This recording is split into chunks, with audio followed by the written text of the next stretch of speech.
The lesson. Oh, yeah. And then only 2 years after you've been drafted, you've played in your first grand final. Crows, it was 97, 98, wasn't it, that Crows won back-to-back? Yep. So interesting, you guys both had grand final experience pretty quick, because to my understanding, a lot of professional athletes won't even get to participate in a grand final, like in a whole career. You guys kind of, you're in, and then 2 years later, you're in a grand final. A couple of years later, you're in a grand final. I guess for both of you, did you anticipate to get to that sort of situation that early on in your career? I don't know. I don't know. Well, probably my first 2 years, I wouldn't have thought we'd be there that quickly. So, like him to do it. The club was pretty young in itself, wasn't it? Yeah, they'd only been around since '91. They played in a prelim in '93, where they were pretty close. They had put together a pretty good list, and then they sort of fell down and started to build. And we, in that my first 2 years, we didn't finish in the final, in the top 8. Well, at the time I think it was top 8 still, but didn't finish and didn't even look like playing finals. And then so it all came around pretty quick, like the change around, and we didn't have a lot of different personnel. Different coach came in and pushed us in that direction, but yeah, it's not one of those things that probably thought was going to happen that quickly. Yeah, so when you jumped on to the Crows, they weren't already like a championship contender. No, they sucked. Yeah. Well, I think once you get there that early, though, you kind of go, oh, this is going to happen regularly. And yeah. It's not till the end of your career you look back and you kind of cherish the few times you did get there. Yeah. And then so for yourself, for your first finals experience, so the first one you had a crack at, you actually won, 97. Did okay. Not too shabby. You won the Norm Smith, which is, I guess, in comparative to basketball, is like the finals or the grand final. Grand final MVP, which according to Larry. Well, yeah, the Larry Senstop medal for us and Norm Smith for these guys. So yeah, to win that in your first grand final is pretty impressive. Yeah. So I guess tell us a little bit first of all about that 97 season. The regular season, did you guys, at which point did you realise, okay, we've got a real shot at this? And then once you got into the grand final, how was the anticipation and how was the experience in that game? Yeah, well, it was very different because we lost our first 4 games, like pretty bad. We got beat up, and so we genuinely sucked at the start of the year. We trained so hard. We got into this and we thought, oh, here we go, it's all going to happen. And then, yeah, we didn't start too well. And probably the thing that changed it for us was in that 97 season was the first showdown. So there was all this hype about Port Adelaide coming in the competition, playing against the Crows, here the new kids on the block. And we were supposed to beat them, but we didn't. They beat us in the first showdown, and it was like all doom and gloom, except for one person was the coach walked in and said, had written like 16, I think it was, or 18 on the board. And we were like looking at this whiteboard thinking, what the hell is this? And that was it. He said, what does this represent? And I think it was Matthew Liptak at the time, put his hand up and said, that's how many games left in the year. He said, that's it. That's all we've got to worry about. It's the next game and then this number. It's how many opportunities we've got to get better. So we just basically plugged away, and then on that, I think, he had belief in us, and that belief started to grow. We started to win a few games. And where'd you finish on the ladder in the regular season? We ended up finishing 4th in the regular season, and then finals was Well, it was foreign to most of us. Like we had an average age of about 22, I think it was. Wow. So we were just like, and he used to have this thing where he'd go, all right, guys, so when we get to the end of the year, the AFL, they send you this letter, and it says that they want you to come and play finals. So you get to, and then if we win, they'll send us another letter. And so we sort of played on that as we went along, and yeah, it was just one of those things that we just sort of went along, and we played West Coast, beat West Coast in the final, then went on to Geelong, played against Geelong here, and beat them in the final by about 8 points. We were only talking about this the other day, and then then we played the Bulldogs, and Looked like you're going to lose that one. yeah, I think we were 23 points down with about 10 minutes to go or 12 minutes to go. And I think it was in a half time of the game where we had one of our ruckmen was best player and one of the best players in the competition had come back from knee reconstruction, Sean Wren. He used to wear this massive brace on his leg, and he came in at half time and he basically took his brace off and threw it down and across the room, and I think he did deliberately so everyone could see it. And he was like our like spiritual leader, and when he did that, we were all like, wow. And then we all sort of he was one that he loved getting pumped up for people to get into him, and so we used to have this thing. We were pretty tight, and he'd tell me to get stuck into him. So I was in the middle. Here I was, 21 years old, and I was like, basically he was rucking against a Brownlow medalist, Scott Wind, and I was telling him that he's going to eat you, and I was pumping him up, and it worked. It started to work, and we just got fired him up, and back on the back of him being really competitive, we were able to get ourselves in the game. Yeah, wow. And then that last 10 to 12 minutes, we just built that belief and slowly pegged it away and turned that 23-point deficit into 3-point win. So someone's kicked a goal, 3 points down to get you guys 3 points up, and then the remainder of the game is just clocked out, and that was it. Yeah. Yeah, wow. I do vaguely remember that. And then it was like, we're in a grand final.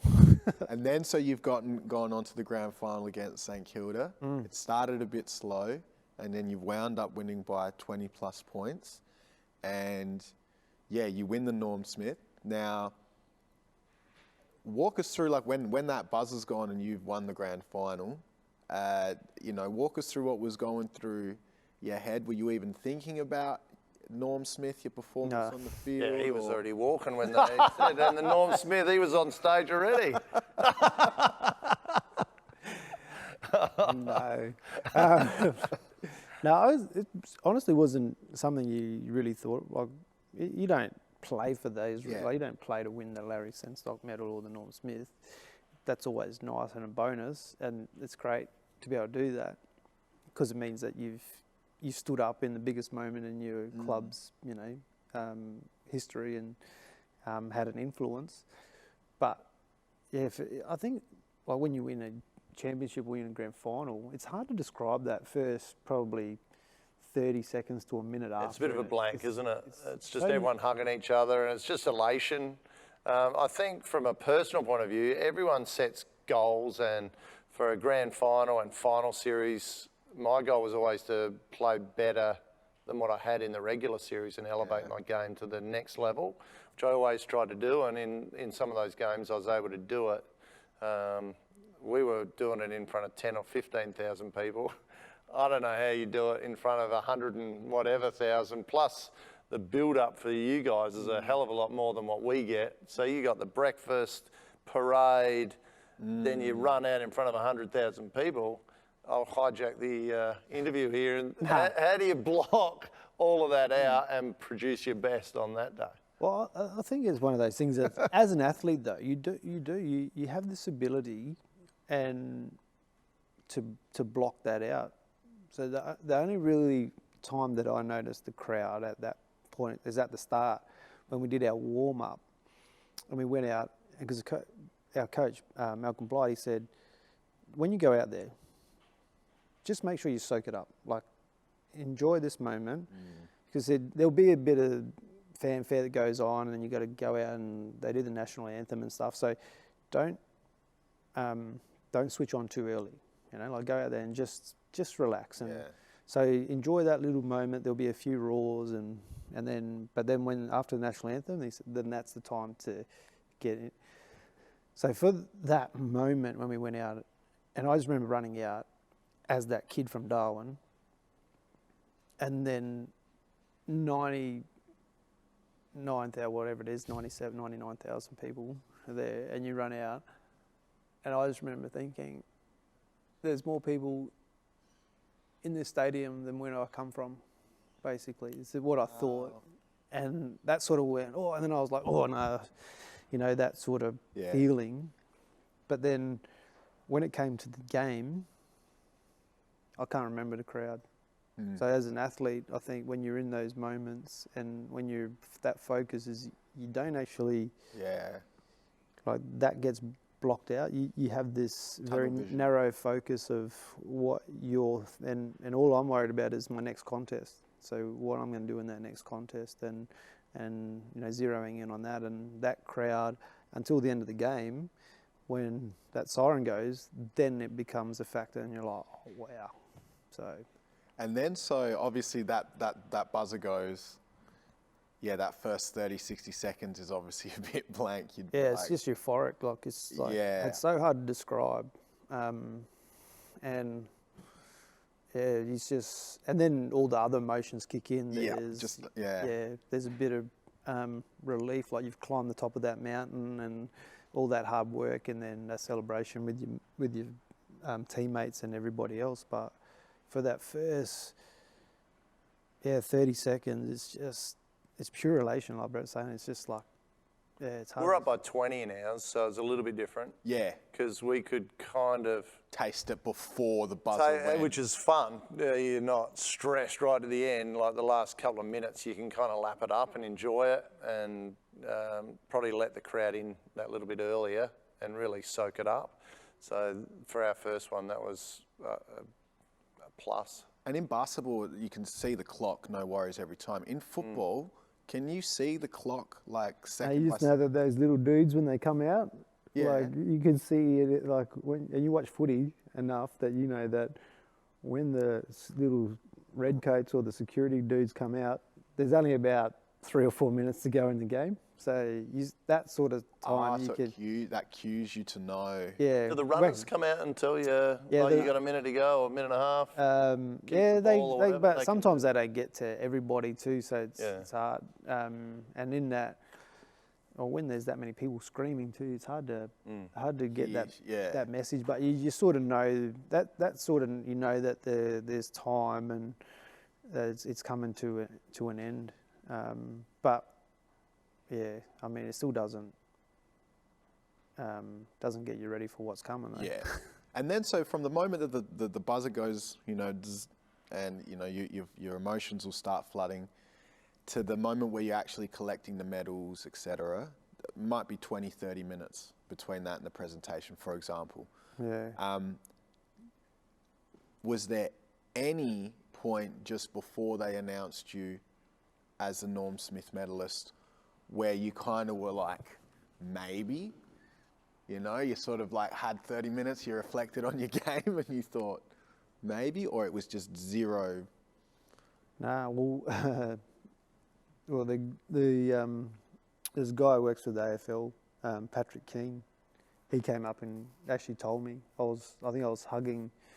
I can't remember who it was. It was Bill Sanders or one of our like our CEO. Or it was one of those guys, and he actually come and grabbed me and said, "Oh, you've won the Norm Smith. We need you to come and." But I was just like, you're just sort of in that moment. And for me though, it was like, it's funny when you talk about it, is that and not that it didn't. It wasn't something that I wasn't ready for though, because I'd won so many Norm Smith medals as a kid in my mum and dad's lounge room in their backyard. You know, I already won 1,000 of them. Yeah, playing wow. against my brother. And for me, it was coming from the territory. It wasn't something that was foreign, because there's two blokes that played in grand finals before me. One was named as Maurice Rioli and one was Michael Long, and they're both Norm Smith medalists. So not that there was any pressure, but like it was always something that was achievable. Yeah. So it was like, I can do that. Yeah. Not that I went out and said, I'm going to win the Norm Smith medal, but it's always something that was in, I guess, a little thing in the back of your mind. You thought, you know, like as an athlete, it's like you want to be the best on the biggest day, on the biggest stage in your sport. And what's the best way to do that? It's to win the Norm Smith, it's to win the Larry Senstock. So, you know, and knowing that, said that you've been able to do that, I think playing your best football in the biggest games is the measure of an athlete. Like, and not to blow wind up, you know, my own backside, but but that's how you want to be remembered as a person. Absolutely. You know, in your sport, is that you wanted to be there, and you know, you want your team to be able to rely on you to do those things. The lesson. 927. Oh, yeah.